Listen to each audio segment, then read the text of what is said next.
The origin story of Idi Amin is a maze of contradictions, blurred facts, and outright myths, in so much as pinning down the details of his birth feels more like chasing a shadow. Without an autobiography or consistent official records, multiple sources provide conflicting details about his birth, lineage, and upbringing. British colonial records list Amin's birth year as 1925, while Amin himself, in a 1972 interview, stated that he was born in 1926 in Koboko, a small town in Uganda's West Nile district, near the borders of the Congo and Sudan. However, his family and death certificate insist that he was born on May 30th, 1928, in the Shimoni police barracks in Kampala, where his father worked as a police officer. In 1941, Amin enrolled in an Islamic school in Bambo, but his formal education was brief. He left school after only a fourth-grade English language education, taking on odd jobs, before he was recruited into the British colonial army by a British officer. By the 1940s, the 4th Battalion of the King's African Rifles was primarily composed of soldiers from two key regions: the West Nile in the northwest and the central northern part of the country. The West Nile region contributed recruits from the Kakwa, Nubi, and Lugbara tribes, while the central north was represented by the Acholi and Langi peoples. The British considered these ethnic groups as the warrior tribes, perceived to be strong, aggressive, and naturally suited for military service. In contrast, the southern Baganda and other Bantu-speaking groups were largely excluded from military recruitment, being deemed more suitable for clerical and administrative roles. This racialized military structure would later play a crucial role in Uganda's post-independence politics. Amin joined the KAR as an assistant cook and quickly adapted to its harsh and hierarchical environment. Despite starting as a low-ranking recruit, his immense physical strength, discipline, and brutality in battle made him a favorite among British officers. In 1948, just 2 years into his service, he earned a promotion to corporal. His first major combat experience came in 1952 when he was sent to Kenya to help suppress the Mau Mau rebellion. The following year, he rose to the rank of sergeant, while also securing the title of Uganda's light heavyweight boxing champion, a title he would hold for an impressive 9 years. In 1959, Amin earned the rank of Effendi, the highest position a black African could attain in the King's African Rifles at the time.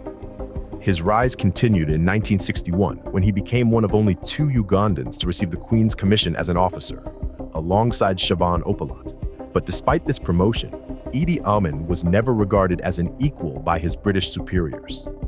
The King's African Rifles maintained a rigid racial hierarchy, where white British officers held command over African troops, operating under the belief that Africans were naturally fit for combat, but lacked the ability for strategic leadership. By the time Uganda gained independence in 1962, Amin had positioned himself as a key figure in the new national army. However, he now had to contend with a powerful new force that had entered his military world: the Ugandan national politics. On October 9, 1962, Uganda formally gained independence from Britain, yet the transition from colonial rule was slow and incomplete. Many key institutions remained under the control of British officials, including the police, judiciary, and even the newly renamed Uganda Rifles, which was still led by white officers. Economic power remained concentrated in the hands of European and South Asian communities, with formal commerce dominated by Indian traders. The army continued to function much as it had before, with African soldiers still answering to British commanders. However, there was now a growing pressure to Africanize the army, and Amin was well positioned to take advantage of this transition. While the military remained largely unchanged in the early years of independence, the political landscape was anything but stable. You see, Uganda's nationalist movement had never been united, with deep divisions along ethnic and religious lines. The Baganda, the most powerful ethnic group in the country, sought to maintain their autonomy within the new nation.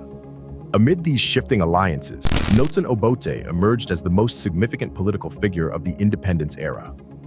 Born in 1925 in Lango, a northern Ugandan region, Obote came from a chiefly family and was educated in Lango before attending Makerere University. His early political ambitions were frustrated when the British refused to allow him to study abroad, claiming that overseas education would not make him useful to Uganda. Instead, he moved to Kenya, where he worked as a clerk on a sugar plantation. Obote's political career took off after he was arrested and detained for assisting Mau Mau fighters in Kenya. Upon his release in 1957, he returned to Uganda and joined the Ugandan National Congress, the first major African political party in Uganda, and quickly gained influence. In 1958, he was elected to the Legislative Council, becoming one of the few northern politicians to earn the respect of Buganda leaders, as he recognized their historical identity and the significance of their monarchy. By 1960, Obote had taken over the UNC and transformed it into the Uganda People's Congress, the UPC. In a politically strategic move, he allied with Kabaka Yeka, the monarchist party of Buganda, to challenge the Catholic-dominated Democratic Party in the 1962 independence elections. The UPC-KY alliance led to a narrow UPC victory, allowing Obote to become prime minister, while Kabaka Mutesa II assumed the ceremonial role of president. However, the Buganda elite still sought greater autonomy, while Obote was committed to centralizing power in a unitary Ugandan state. The tensions between these competing visions would soon lead to a major political crisis. Across East Africa, many African soldiers felt that independence had not brought the changes they had expected, particularly in terms of pay and promotions. By early January 1964, frustration boiled over into full-scale mutiny in Tanganyika, Kenya, and Uganda. The first mutiny occurred in Tanganyika, modern-day Tanzania, which had been independent since 1961. Inspired by the Tanganyikan mutiny, soldiers in Kenya and Uganda began to defy orders. In Uganda, tensions had been mounting for weeks, but after seeing their counterparts in Tanganyika succeed, the African soldiers stationed at the Jinja barracks openly revolted. Resultingly, on January 22nd, the Ugandan government promised a pay increase but failed to specify when it would take effect. This vague assurance did little to pacify the mutineers. Recognizing the gravity of the situation, Obote acted quickly. He deployed loyal regiments to northern Uganda, ensuring that the mutiny did not spread further, and sent Regional Affairs Minister Cuthbert Obwangor to negotiate with the mutineers at the Jinja barracks. After Obwangor's departure, the situation became tense until Major Idi Amin, through a mix of persuasion and tactical maneuvering, managed to convince them to return to their billets for the time being. However, the situation remained highly volatile. With little choice left, Obote made a formal request for British military intervention. The response was swift. On the night of January 23rd, British authorities in Nairobi dispatched 7 cargo planes to Uganda, carrying 400 troops. By 10:45 p.m., they landed at the Entebbe airport under orders to restore internal security. Soon, they secured key installations and advanced toward Jinja barracks under Obote's command. On January 25th, before dawn, the British launched a surprise raid, catching the mutinous soldiers off guard and resulting in their surrender. Subsequently, Obote initiated a military purge, removing officers he distrusted and further concentrating power among northern soldiers. This decision deepened the ethnic divide in the Ugandan army, fueling resentment among southern Ugandans, particularly those from Buganda, who found themselves increasingly marginalized.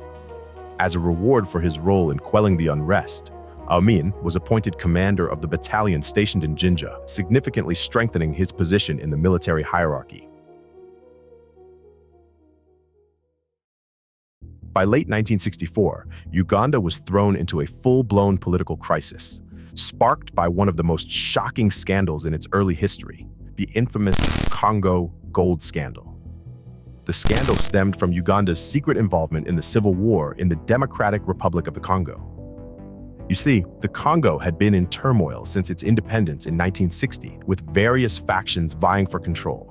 One of these groups, the Simba rebels, was engaged in a bitter struggle against the Western-backed government of Prime Minister Moise Tshombe. Obote, an anti-imperialist, had long viewed Tshombe as a puppet of Western interests, particularly Belgium and the United States. He sought to weaken Tshombe's regime by providing material support to the Congolese rebels. Between December 1964 and March 1965, Obote arranged for Christophe Guibenye and General Nicholas Olenga, leaders of the Congolese rebel movement, to hold secret meetings in Uganda with other East African leaders. The rebels needed weapons, but lacked the funds to buy them through conventional means. Instead, they resorted to smuggling gold and ivory into Uganda in exchange for arms. The man at the center of this operation was Obote's right-hand man, Colonel Idi Amin. As a trusted military officer, he was tasked with handling the rebels' financial transactions. The Simbas delivered 11 bars of gold, along with large quantities of ivory and cash, entrusting Amin with the funds to purchase weapons. Rather than conducting these transactions through official government channels, Amin personally handled the money and smuggled the gold for sale, depositing 480,000 Ugandan shilling from the proceeds into his personal bank account. He also stored large amounts of cash in his house to avoid detection. The secret operation was finally exposed in May 1965, when Kenyan authorities intercepted a shipment of 75 tons of Chinese weapons being transported from Tanzania to Congo via Uganda. Furious at the unauthorized arms smuggling, the Kenyan government lodged a formal complaint, escalating tensions between Nairobi, Kampala, and Dar es Salaam. The scandal quickly became a political firestorm. In Uganda, where Obote was already deeply unpopular due to his past conflicts with the monarchy, the anti-Obote press seized on the revelations, accusing him of aligning Uganda with communist forces. Consequently, on February 4, 1966, Daudi Ocheng, a leading figure in the UPC's right-wing faction and a major opponent of Obote's government, took the opportunity to present the scandal before the parliament. During a dramatic session, Ocheng presented a motion calling for Amin's immediate suspension and an official investigation into the gold smuggling affair. To bolster his case, he distributed photocopies of Amin's bank records, exposing his suspiciously large deposits. The accusations did not stop with Amin. Ocheng directly implicated Obote, along with Defense Minister Felix Onama and Minister of Information Alex Ojera, accusing them of using state resources for personal enrichment. The motion passed overwhelmingly, dealing a severe blow to Obote's credibility. In response, Obote attempted to contain the fallout by appointing a commission of inquiry to investigate the allegations. In a controversial ruling, the commission exonerated both Obote and Amin, dismissing Ocheng's allegations as unsubstantiated. Obote's involvement in the Congo gold scandal became the perfect excuse for his opponents to try to remove him from power. Rumors spread that the UPC right-wing faction and the Kabaka were preparing a coup with the backing of Britain and the United States. Obote, instead of waiting for his enemies to strike, acted first. He called an emergency cabinet meeting and ordered the arrest of 5 of his ministers, including Grace Ibingira, a key figure of the UPC right. This sent shockwaves through the country, as it was clear that Obote was no longer willing to tolerate internal opposition. However, the real battle was yet to come. The Baganda aristocracy, led by Kabaka Mutesa II, saw Obote's crackdown as a declaration of war. You see, the Kabaka had served as Uganda's ceremonial head of state, but Obote now viewed him as an existential threat to his rule. Following this, Obote took the unprecedented step of suspending Uganda's constitution, dissolving the National Assembly, and dismissing the Kabaka from his position as president of Uganda. With these moves, Obote had effectively transformed a planned coup against himself into a coup by himself. Consequently, the Baganda Regional Parliament attempted to declare Buganda's independence by expelling the central government from Buganda. In response, Obote ordered Colonel Idi Amin to launch a full-scale military assault on the Kabaka's palace. At dawn on May 23, 1966, Amin's troops launched a direct assault on the Kabaka's palace at Mengo. Expecting little resistance, Amin and his forces were surprised to find that Mutesa's guards were heavily armed and well prepared. For several hours, fierce fighting erupted around the palace, with the Kabaka's forces inflicting heavy casualties on the attacking soldiers. By 3:30 p.m., frustrated by the slow progress, Amin arrived at the battlefield mounting a 6-foot-long 122mm gun. He requested permission from Obote to shell the palace. Obote gave the order, and within minutes, artillery shells tore through the palace walls. Then, as if in a moment of divine intervention, a torrential rainstorm suddenly broke out. The gunfire fell silent, and the battle temporarily paused. But as soon as the storm subsided, Amin's forces stormed the palace in search of the Kabaka. Mutesa had managed to escape during the storm. He fled to Burundi, and from there, he made his way to Britain, where he would die in exile 3 years later. With Buganda crushed, Obote moved swiftly to restructure the Ugandan state. In 1967, he introduced a new constitution, which abolished all traditional monarchies and centralized all power in the executive presidency, effectively making him a dictator. By the end of the 1960s, Obote had absolute power, but he had also made a critical mistake. Relying on Amin as his ultimate protector and first line of defense, he had gravely underestimated the very man he had raised to power. Now promoted to the rank of brigadier, Amin became the head of the Ugandan army and ultimately the second most powerful figure in the country, wielding immense influence and commanding the unwavering loyalty of the military.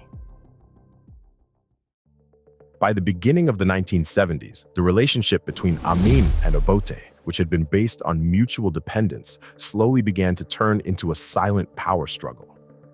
You see, by the second half of the 1960s, Uganda's economic weaknesses had become a major political liability for Obote. His government was struggling to deliver on ambitious economic promises, and discontent was rising within both the military and the political elite. Uganda's economy remained heavily reliant on agriculture, with 27% of GDP coming from subsistence farming and 50% of monetary GDP tied to agriculture and cash crops. One of the biggest sources of tension was the economic dominance of Asians and Europeans, who made up just 1.4% of Uganda's population but controlled 26% of the country's monetary income. This imbalance fueled resentment and calls for economic nationalism, with many Ugandans, particularly within Obote's base, demanding greater African control over the economy. At first, Obote pursued a strategy of industrialization, hoping to reduce Uganda's dependence on agriculture and exports. But after consolidating power in 1966, his policies took a sharp turn to the left, favoring state intervention, nationalization, and socialist economic programs. Despite these efforts, the economic hardships persisted. Meanwhile, Amin was expanding his influence beyond Uganda, forming strategic international alliances that made him even more dangerous. His close ties with Israel and Britain allowed him to bypass Obote's authority and secure independent military and financial support. Despite growing suspicion about his loyalties, Amin carefully presented himself as an obedient soldier and publicly denied any interest in seizing power. In an exclusive interview, Amin declared, "The army does not want to take over." He further reassured the public that the armed forces were fully loyal to President Obote and that their only goal was to become one of the toughest and most disciplined armies in Africa. Yet, these repeated declarations by Amin only deepened Obote's suspicion. In November 1969, the Uganda People's Congress held its annual delegates conference in Kampala, attended by high-profile African leaders. For most of the conference, Amin remained highly visible, continuing to wear his UPC uniform and appearing to align himself with Obote's policies. However, on the final day, he abruptly vanished. That same evening, as Obote exited the conference hall after delivering his closing speech, gunshots rang out. The president was struck in the mouth by an assassin's bullet. The attack sent shockwaves through the government. Senior military officers scrambled to contact Amin, expecting him to take charge in the emergency, but he was nowhere to be found. His sudden disappearance at such a critical moment raised immediate suspicions. Obote survived the attack with minor injuries, but the aftermath was severe.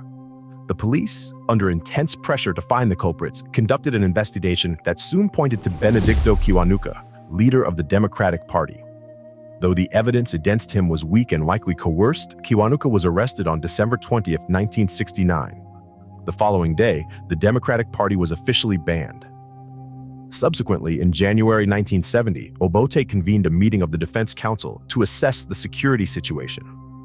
At the meeting, Amin's deputy, Brigadier Okoya, openly accused Amin of cowardice and failing to take charge during the assassination attempt. The meeting ended in chaos, with tensions between the factions growing worse. A second session was scheduled for January 26th, but 3 days before the meeting, Brigadier Okoya and his wife were assassinated near their home in Luwum. Though no direct evidence linked Amin to the crime, many suspected his involvement. Later that year, a group of arrested criminals confessed that they had been paid to kill Okoya by an Air Force officer acting on Amin's behalf. Their trial was set for February 1971, but before it could take place, Uganda would be under a new leadership. Okoya's assassination deepened the already toxic relationship between Obote and Amin. The president understood that Amin's growing power base within the army was his greatest threat. You see, by 1969, the military was deeply divided along ethnic lines. Obote relied on Nilotic soldiers from the Akoli and Lango groups, while Amin had built a loyal following among the West Nilers, particularly the Kakwa and Nubians. Fearing that Amin would soon move against him, Obote made a decisive attempt to restructure the military and dilute Amin's influence. In September 1970, Obote sent Amin to Egypt to represent Uganda at the funeral of President Gamal Abdel Nasser. In Amin's absence, Obote promoted every officer by one rank and appointed chiefs of staff for the army and the air force, who were now reporting to the president's office rather than to Amin. Furthermore, he demoted Amin from commander of all armed forces to a less powerful role as Uganda army chief.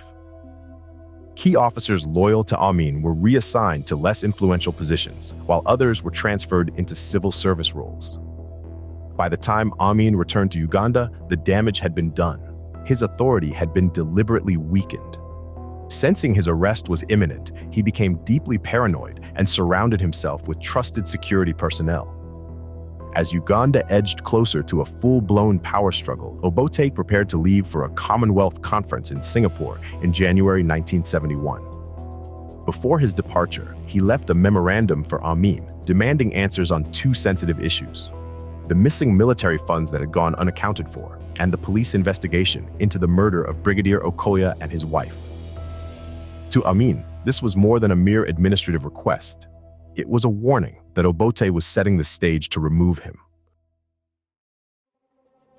The general now faced a clear choice: wait for Obote to act against him or strike first. The turning point came when a message from President Obote ordering Amin's arrest upon his return was intercepted at Jinja Barracks by one of Amin's loyal soldiers. Sensing the imminent danger, Amin acted swiftly, launching a preemptive strike to seize power. In the early hours of January 25, 1971, sporadic gunfire echoed through Kampala as pro-Amin forces, primarily composed of West Nilers, South Sudanese, and Nubian soldiers, quickly moved to secure strategic locations across the city. Parliament was sealed off, Radio Uganda was surrounded, and military units set up roadblocks to prevent any counterattacks from the loyalist forces. It soon became clear that Amin had effectively neutralized any opposition within the army. By mid-morning, Uganda was effectively under full military control, with Amin at the helm. That afternoon, at 4 p.m., an officer, later identified as Warrant Officer Sam Wilfred Aswa, made a radio announcement declaring that the Ugandan armed forces had taken control of the country. In what became known as the 18 Points Declaration, the military justified the coup by accusing Obote of corruption, regional favoritism, and economic mismanagement.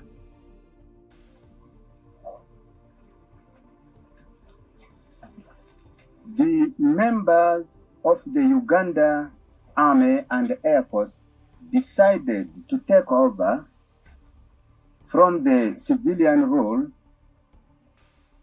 because of the last arrangement which were made by the Dr. Apollo Milton Obote to disarm the all tribe of Uganda except his own tribe Langi and Acholi. And also that is the point which brought all this problem. With that announcement, Amin officially assumed power. He claimed that he had no intention of remaining in power indefinitely and that the military would serve only as a transitional caretaker government until democratic elections could be held. Would you like to stand for parliament yourself?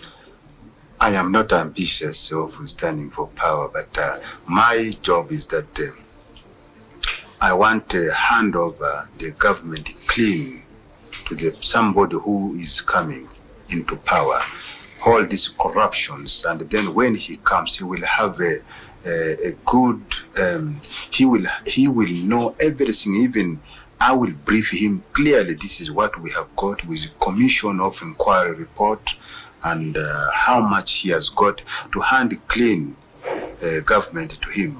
And that's what I want. And then I can go back to barracks. And you will be surprised to see that I am first African who is not ambitious to hand over power to person and then take again order from him. If I am still all right here, you come back, you will see that you come back when the next man into power here, you will see me, I'm coming, saluting him and obey his order. The response from the public, particularly in Uganda and West Nile, was overwhelmingly positive. Amin's takeover was greeted with jubilation in the streets of Kampala. In the immediate aftermath of the coup, Amin portrayed himself as a man of the people, promising national unity, stability, and economic recovery. To bolster his popularity, he released political prisoners, including prominent figures like Benedicto Kiwanuka, whom he appointed Chief Justice of Uganda, and former cabinet ministers who had been detained under Obote's rule. One of his most politically significant moves was his decision to repatriate the body of Edward Mutesa II, the former Kabaka of Uganda, who had died in exile in Britain. By giving Mutesa a state funeral with full military honors, Amin won the support of many Uganda who had never forgiven Obote for overthrowing their king. However, beneath the surface, Amin was ruthlessly eliminating his opposition.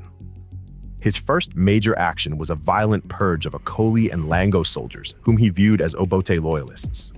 Within months, thousands of Akoli and Lango officers were executed, with their bodies dumped into the River Nile. By the end of 1971, the Ugandan army had lost a significant portion of its trained officers, forcing Amin to launch mass recruitment drives. That year alone, nearly 20,000 new recruits were enlisted, most of them West Nilers, Sudanese mercenaries, and Zairians. However, despite this massive recruitment, official records showed that only about 11,000 soldiers remained in the army by the end of the year, leaving more than 15,000 unaccounted for. Some had deserted, but most had been executed, imprisoned, or simply disappeared. On the international stage, Amin struggled to gain legitimacy. While he initially sought diplomatic recognition from African leaders, many, including Julius Nyerere of Tanzania, refused to acknowledge his regime. Nyerere openly condemned the coup, stating that Tanzania continued to recognize Obote as Uganda's legitimate president. Obote, now in exile in Tanzania, quickly began rallying opposition forces, culminating in an unsuccessful invasion attempt in 1972.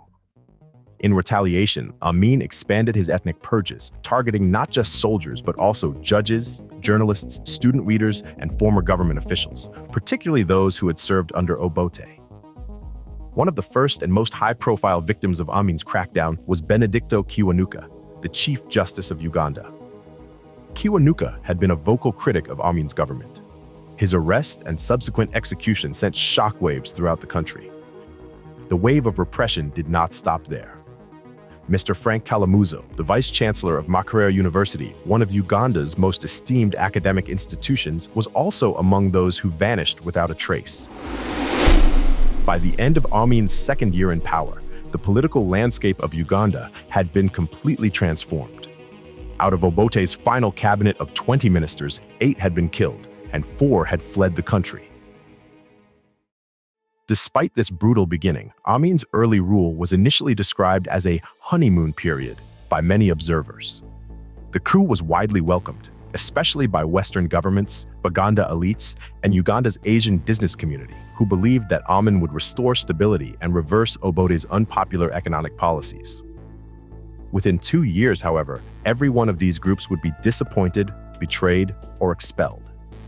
By June 1971, Amin had secured full international recognition, solidifying his status as Uganda's leader. Despite this, Uganda's economy was rapidly deteriorating. Obote had left behind a large public deficit, and Amin's reckless spending only worsened the situation. Determined to expand Uganda's military capabilities, Amin embarked on an arms-buying spree, believing that Britain and Israel would finance his military buildup.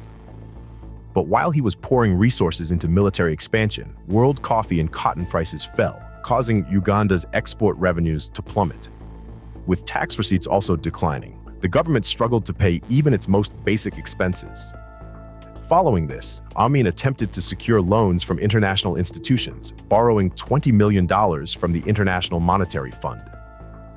British banks provided another $6 million, but it was clear that Uganda was sliding toward financial disaster. By the end of 1971, the government was virtually bankrupt. The cost of living soared by 20%, hitting the poorest Ugandans the hardest. With the economy crumbling, Amin turned to violent expropriation of businesses, setting the stage for the mass expulsion of Uganda's Asian population in 1972. Actually, I took this decision. On August 4, 1972, Amin made the shocking announcement that all Asians in Uganda must leave the country within 90 days. He claimed that he had received this directive from God in a dream, a common theme in many of his later justifications for controversial decisions. The original decree targeted 50,000 Asians who were British passport holders. But just 10 days later, Amin amended the order to include all 60,000 Asians in Uganda who were not of African descent. Despite minor revisions that allowed of thousands of people, many of these expelled Asians had been in Uganda for generations, yet they were given no choice but to leave behind their entire livelihoods. Their homes, stores, and industries. While much of the world reacted with shock and condemnation, inside Uganda, the expulsion of Asians was overwhelmingly popular. You see, the Asian community had long been perceived by many Ugandans as privileged outsiders. Perception stemmed from Uganda's colonial history, in which the British had brought Asians to East Africa as indentured laborers and later placed them in positions of economic dominance. Amin tapped into this historical resentment, portraying the expulsion as a necessary act of economic justice and African empowerment. However, the reality of the expulsion was far from beneficial for Uganda. The Asian community had formed the backbone of Uganda's commerce, industry, and financial infrastructure, controlling nearly 90% of the country's tax revenue. Their sudden removal plunged the economy into turmoil, leading to shortages, inflation, and a breakdown of business operations. Amin's decision to expel the Asians also had far-reaching consequences, particularly for Uganda's relationship with Britain. The British government had initially supported Amin's regime, dealing him as a useful counterbalance to Milton Obote's leftist policies. However, the expulsion of British passport-holding Asians combined with Amin began targeting British businesses, expropriating UK assets, and seizing foreign companies under the banner of his economic war. As tensions continued to escalate, Amin became a subject of ridicule in the British press, which portrayed him as a brutal, eccentric dictator. In a final act of mockery, Amin launched a bizarre campaign called the Save Britain Fund in December 1973, urging Ugandans to donate money and food supplies to help Britain during its economic downturn. While framed as a humanitarian gesture, it was a deliberate attempt to humiliate Britain. With Britain and later Israel turning against him, Amin sought new allies in the global arena. He found an eager supporter in Libyan leader Muammar Gaddafi, who was looking to expand his influence in Africa. In February 1972, Amin visited Libya, where he met with Gaddafi and pledged to support the Arab world's struggle against Israel. In return, Gaddafi granted Uganda a $25 million loan, promising further financial aid. Following this, the Ugandan leader abruptly cut ties with Israel and expelled all Israeli military and technical advisors from the country. Over the next few months, he ended all Israeli-Ugandan cooperation, eventually severing diplomatic relations entirely. In 1974, Amin divorced 3 of his 4 wives, all of whom came from Christian backgrounds, including his first wife, Mariam, who had converted to Islam. In contrast, his later wives were all Muslim by birth. This transition coincided with his growing alignment with Arab nations as he sought to strengthen Uganda's ties with the Middle East. While Amin was restructuring Uganda's political system, his regime was also escalating its campaign of terror.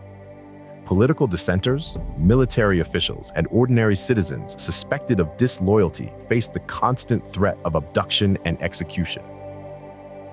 One of the most high-profile disappearances of 1974 occurred in March when Lieutenant Colonel Michael Ondoga, Uganda's former foreign minister and brother-in-law of President Amin, was stopped by military police in central Kampala. He was forced into the trunk of a car and driven away. 3 days later, Amin nonchalantly informed his newly appointed provincial leaders that Ondoga's body had been found in the Nile. Ondoga's fate was not unique. Disappearances had become a defining characteristic of Amin's rule. Some bodies were discovered in rivers or forests, bearing signs of torture. Others vanished without a trace, leaving families in perpetual grief and uncertainty. Security forces operated with unchecked power, often acting out of personal vendettas or mere suspicion. Torture methods under Amin's regime were horrifyingly brutal. Prisoners were routinely subjected to extreme beatings, electric shocks, and mutilation. Many did not survive, either dying under torture or being summarily executed. One particularly gruesome execution method forced prisoners to kill each other. Lined up in a row, one prisoner would be handed a hammer and ordered to bludgeon another to death. The process continued until only one man remained, who would then be shot by a prison guard. Bodies were sometimes returned to families, but only after relatives paid large bribes to security officers.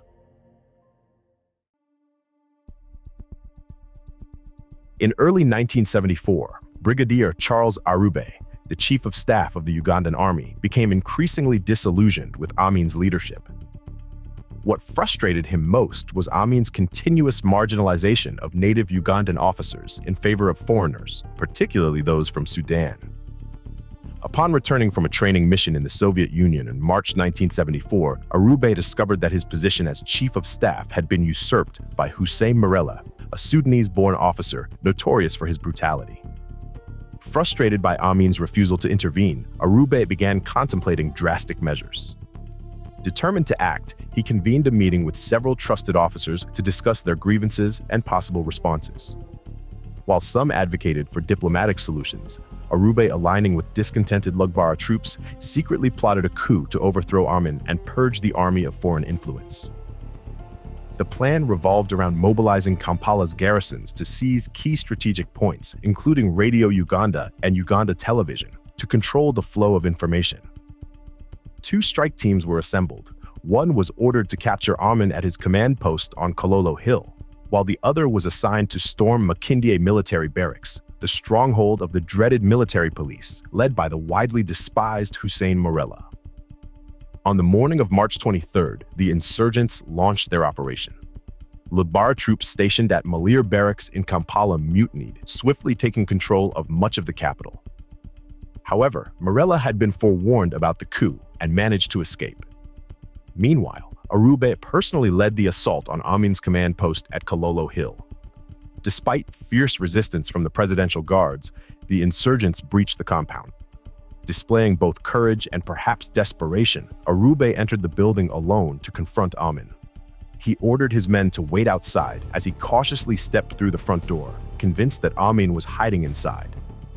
Unbeknownst to him, Amin had taken position just behind the door. As soon as Arube stepped inside, he was shot dead. The soldiers outside heard the gunshots, but couldn't see who had been killed. Moments later, they heard someone yell, "I have killed one. Come quickly to my rescue." Unsure whether it was Amin or Arube who had been shot, they hesitated. Within minutes, Amin's loyalists arrived, overwhelming the remaining mutineers, who surrendered, effectively crushing the coup attempt. According to Ugandan Minister of Health Henry Kyemba, after the coup was defeated, Amin visited Arube's corpse at the Mulago Hospital mortuary. Kyemba claimed that Amin spent 3 minutes alone with Arube's body and later suggested that he may have ritually consumed his blood. By the end of 1974, the scale of Amin's brutality had drawn significant international condemnation. In response, 2 separate investigations were launched into human rights abuses in Uganda. The first was conducted by the International Commission of Jurists, which compiled the first comprehensive international report on the killings and disappearances under Amin. Perhaps in anticipation of this scrutiny, Amin took the unprecedented step of setting up his own commission of inquiry into the disappearances, the world's first ever truth commission. On the surface, this appeared to be an attempt at accountability.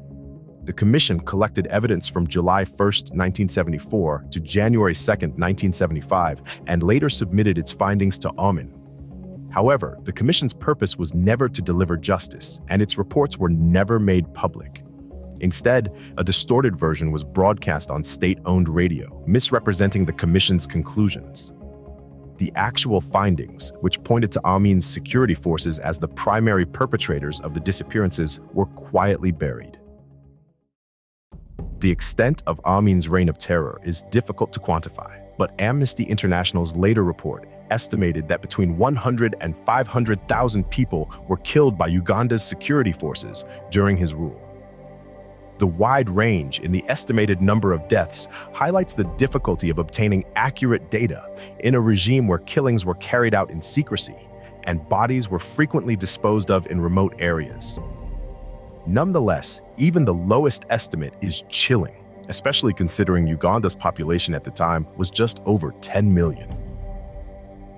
One of the most damning aspects of Amin's rule was the absolute impunity of his security forces. Throughout his entire regime, not a single security officer was charged, fairly tried, convicted, or punished for arbitrary arrests, torture, or murder. The state functioned as a killing machine with no accountability for its actions. I have only come here for 5 minutes. I have come as a president of the Republic of Uganda, and also I am speaking as a great man who is the conqueror of the British Empire.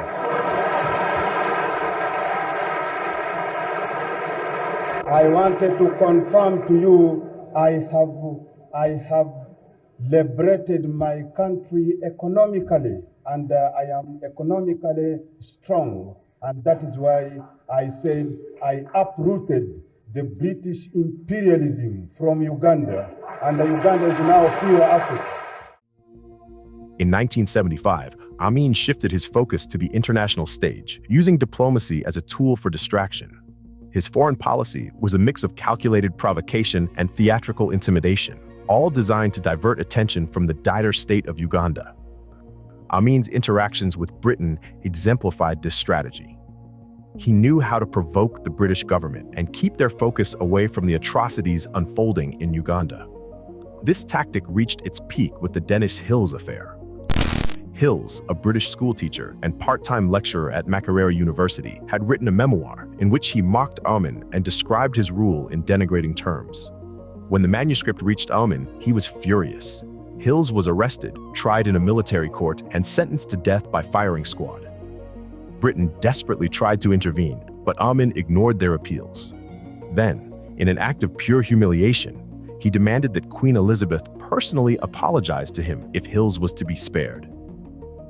This was a strategic move. Amin understood that the British monarch would never submit to such a request. With only a day remaining before Hills's execution, Foreign Secretary James Callaghan arrived in Uganda with 7 senior officials to make a final plea. At the last moment, Amin relented. He presented Hills as a free man and allowed him to leave with Callaghan. What seemed like a diplomatic victory for Britain was, in reality, a calculated performance by Amin, who had succeeded in making the British government beg for mercy. On June 28, 1976, an Air France Airbus A300, flying from Tel Aviv to Paris, was hijacked by members of the Popular Front for the Liberation of Palestine and the German RZ. The hijackers diverted the plane, forcing it to land at Entebbe Airport in Uganda. Upon arrival, the hijackers separated the passengers. Non-Jewish and non-Israeli hostages were released and flown to safety, while 83 Jewish and Israeli passengers, along with about 20 others who refused to leave them behind, including the captain and crew of the Air France jet, were held hostage. Amin, who had long aligned himself with Palestine, welcomed the hijackers and publicly supported their demands. Though he positioned himself as a mediator, he was effectively allowing the terrorists to operate freely on Ugandan soil. Meanwhile, in Israel, Defense Minister Shimon Peres and the Israeli government debated how to respond. Initial diplomatic efforts included sending an envoy to gather intelligence under the pretense of mediation. However, as the situation dragged on, Israeli leaders concluded that a military solution was the only viable option. On the night of July 3rd, Israel launched Operation Thunderbolt. A specially trained Israeli commando unit embarked on a daring rescue mission, flying 4,000 kilometers from Israel to Uganda. The operation was led by Lieutenant Colonel Yoni Netanyahu, the older brother of future Israeli Prime Minister Benjamin Netanyahu. At 11 p.m. local time, Israeli forces landed at Entebbe airport in a black Mercedes limousine mimicking Amin's motorcade to delay suspicion. Within 90 minutes, they neutralized the 7 hijackers, eliminated about 45 Ugandan soldiers who had been stationed at the airport, had secured the area. Nearly all the hostages were freed, though 3 were killed during the raid and 10 others were wounded. Unfortunately, the mission claimed the life of Yoni Netanyahu, the only Israeli military casualty. One of the hostages, a 75-year-old British-Israeli woman by the name of Dora Bloch, had fallen ill before the raid and was taken to a hospital in Kampala. However, after the raid, she was murdered by Ugandan security forces in retaliation. The British government, outraged by her death, demanded answers, but Ugandan officials denied all knowledge of her disappearance. When diplomatic pressure mounted, Amin responded by expelling British High Commission officials and arresting 2 British nationals on allegations of espionage. As a result, on July 28th, Britain officially severed diplomatic relations with Uganda, marking the final rupture between the 2 nations. Amin's anger also extended beyond Britain. Kenya, which had quietly assisted the Israeli operation by allowing Israeli planes to refuel in Nairobi, became the target of his wrath. In revenge, Amin ordered the mass killing of hundreds of Kenyans living in Uganda. By the mid-1970s, Archbishop Janani Luwum, the Anglican leader of Uganda, had become one of the few prominent figures willing to challenge Amin's brutal rule. His defiance, however, would not go unanswered. On February 5, 1977, Ugandan soldiers stormed Luwum's home, accusing him of collaborating with exiled opposition groups to overthrow Amin. In response, Anglican bishops across Uganda issued an open letter to Amin, condemning not only the treatment of Luwum, but also the overall state of the country. Amin's response was swift and ruthless. A week later, he convened a meeting of military officers and ordered the bishops to attend. During the gathering, he once again accused Archbishop Luwum of plotting against him and had him arrested, along with 2 cabinet ministers who had courageously signed the bishop's letter. Within hours, all 3 men were shot dead by Ugandan security forces. According to reports from within Uganda, Amin's right-hand man, Isaac Maliamungu, carried out the operation. Colonel Maliamungu, a Christian Kakwa related to Amin, was one of his most vicious killers. He compared killing people with killing chickens. Even Amin was said to fear him. The killing of the Archbishop sparked international condemnation, even from countries that had previously tolerated Amin's excesses. However, under intense global scrutiny following Luwum's murder, Amin resorted to one of his well-known tactics, a dramatic and absurd distraction to divert attention from his crimes. 2 days after the Archbishop's disappearance, he announced his intention to visit Britain in June to attend a Commonwealth conference. This move threw British officials into a state of panic. By this time, Amin had become a global pariah, and the idea of hosting him in London was unthinkable. Operation Bottle was swiftly put into action, a massive security effort involving the British Army, Navy, Air Force, intelligence services, police, and civilian air traffic control.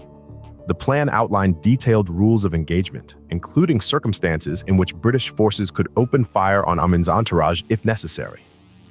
Every scenario was accounted for.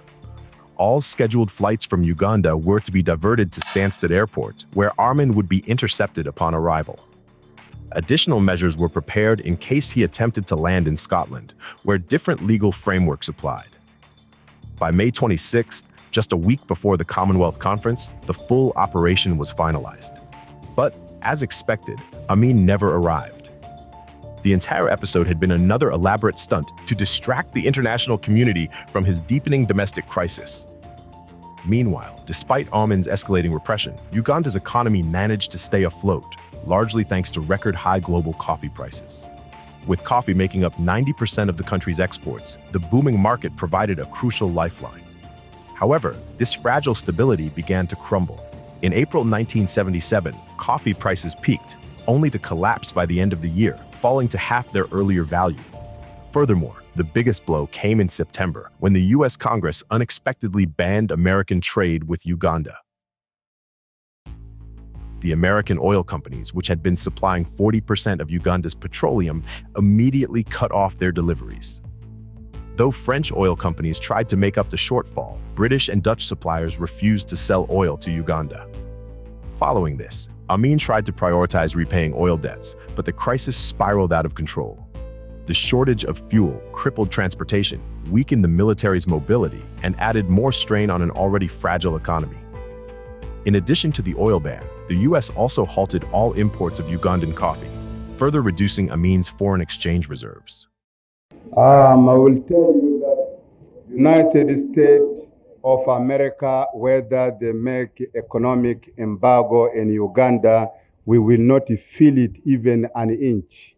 We are very rich and we will not ask any penny from United States, and we wanted to be myself with the people of Uganda, very friendly to the people, to Jimmy Carter and his government of United States.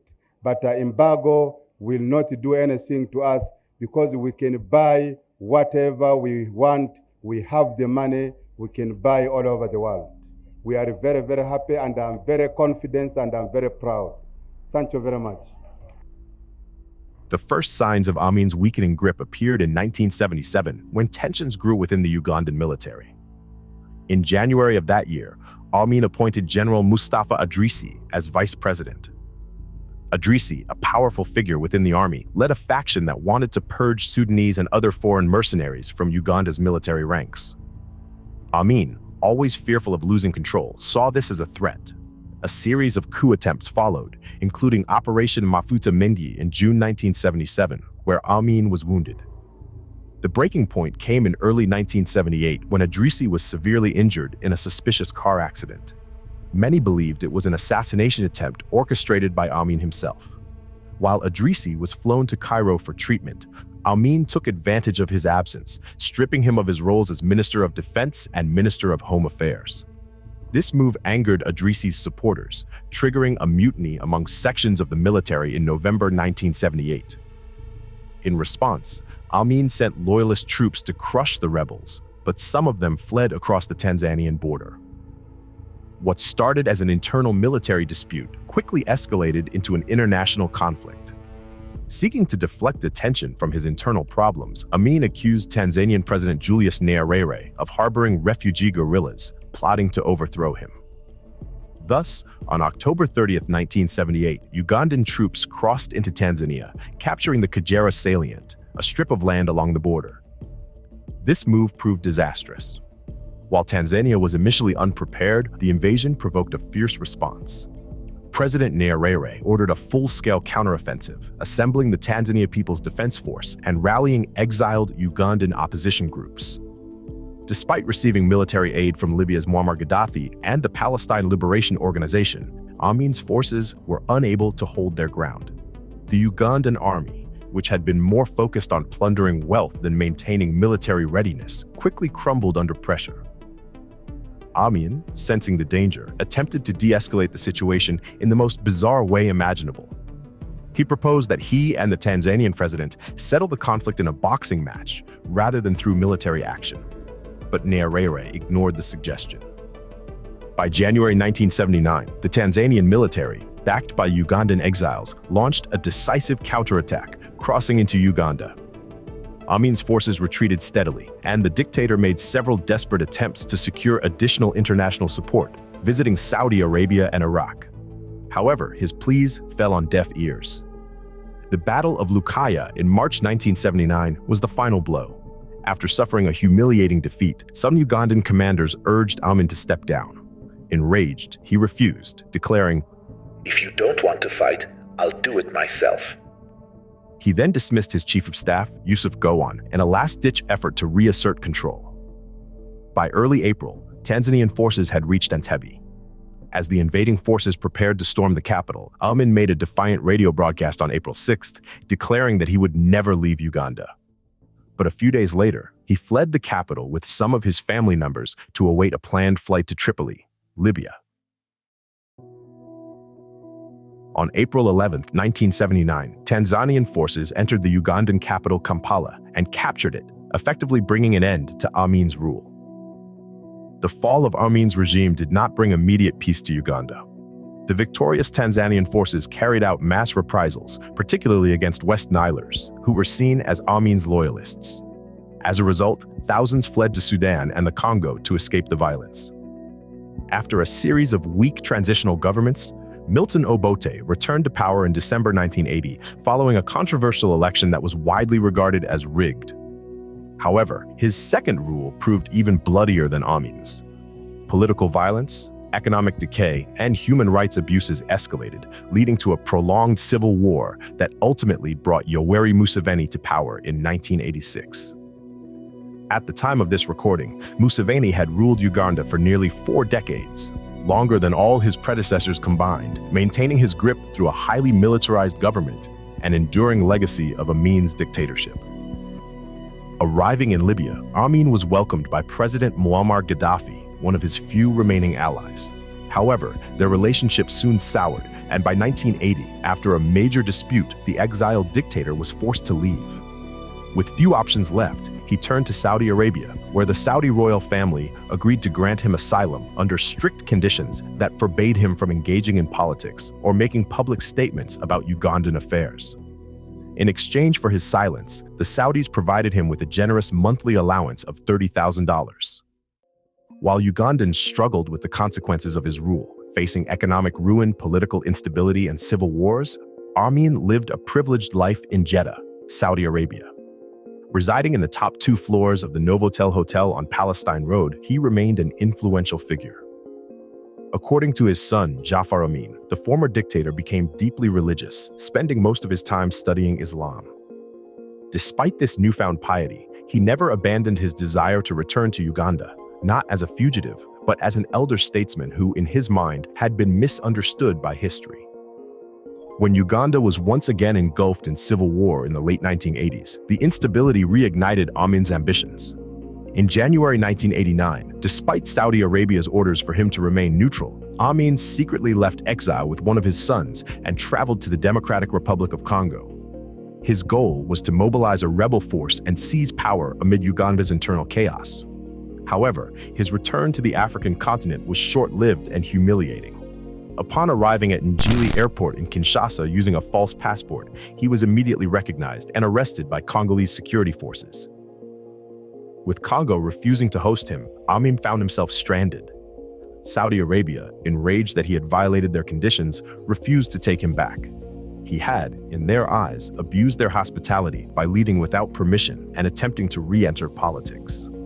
It was only after the personal intervention from Moroccan King Hassan II that Saudi Arabia finally relented and allowed him to return. This time, even stricter conditions were imposed.